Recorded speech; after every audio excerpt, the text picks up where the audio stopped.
il y a quelque chose de paradoxal à dépenser des milliards et des milliards pour faire venir de l'étranger du pétrole, alors que nous possédons ici une des plus fabuleuses richesses en hydroélectricité et en potentiel électrique général, que ce soit par l'éolien, l'hydrolien et toute autre forme de production d'énergie électrique. C'est près de 14-15 milliards par année que le Québec dépense à l'étranger pour acquérir du pétrole et des carburants fossiles. Et la moitié de cette facture est attribuable essentiellement au transport des personnes et des marchandises. Quelle pourrait être l'hypothèse d'un projet national de transport électrifié pour relier Montréal au grand centre urbain du Québec? Il faut sortir de ce lancinant débat sur le TGV Québec-Windsor, qui est une véritable aberration économique, et de toute manière, quelque chose qui, non seulement ne se réalise pas, depuis 20 ans qu'on en parle, mais qui est contraire à tous les besoins de notre économie. C'est un projet dont les coûts sont déjà astronomiques, on parle de 40 quelques milliards de dollars.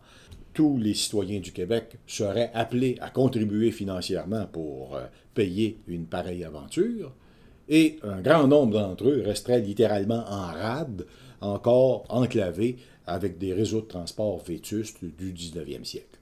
Donc nous avons, au contraire, privilégié une approche intégrée et nous avons utilisé le concept de monorail reposant sur la technologie du moteur roue, qui est une technologie inventée au Québec par le docteur Pierre Couture, avec un réseau de monorail qui relierait Montréal aux capitales régionales du Québec.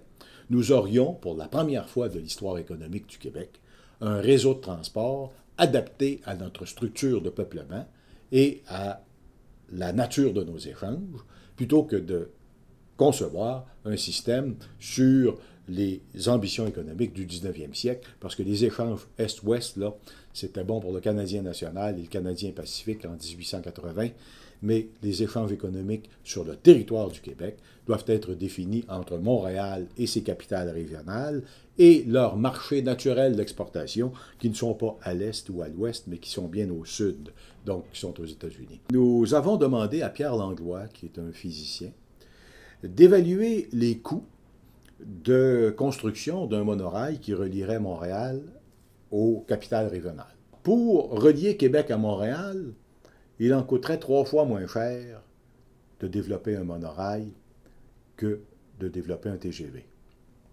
avec des performances à peu près comparables sur le plan de la vitesse et des délais de transport. Et évidemment, nous n'en sommes pas restés au segment Montréal-Québec, nous avons poussé le lien jusqu'à Rimouski, jusqu'à Sherbrooke, jusqu'aux capitales régionales, et nous avons établi, en utilisant les méthodes de calcul éprouvées et les méthodes de calcul de retombées économiques de l'Institut de la statistique du Québec, donc on n'a rien inventé, on a estimé qu'il en coûterait à peu près une douzaine de milliards pour faire l'ensemble du projet. Il y a près de 200 milliards de dollars dans les caisses de retraite des cotisants québécois, hors caisse de dépôt, ce qui fait un énorme réservoir de capital qui, pour l'essentiel actuellement, sert à financer les infrastructures des autres. Je vous rappellerai que la caisse de dépôt a investi plus de 2,5 milliards dans les aéroports du Royaume-Uni. On ne voit pas pourquoi une occasion d'investir dans l'infrastructure de transport collectif du Québec pourrait s'avérer plus aventureuse.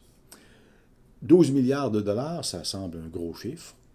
C'est effectivement un gros montant. Mais une infrastructure comme celle-là, elle s'amortit d'abord sur 50 ans, au moins. Et d'autre part, je rappellerai à ceux que ces gros chiffres-là intimident que c'est moins que ce que la Caisse de dépôt a perdu en investissant dans les créances pourries du papier commercial. Donc, la technologie du monorail a des impacts considérables sur la structure industrielle, puisque nous pourrions produire l'essentiel des intrants pour réaliser ce brevet. Donc, ça crée énormément d'emplois. Le réseau de brevets, au total, créerait une centaine de milliers d'emplois, ce qui est immense. Et les retombées économiques permettraient de soutenir le développement d'industries de pointe qui pourraient aussi exporter ce produit, bien sûr, vers l'étranger.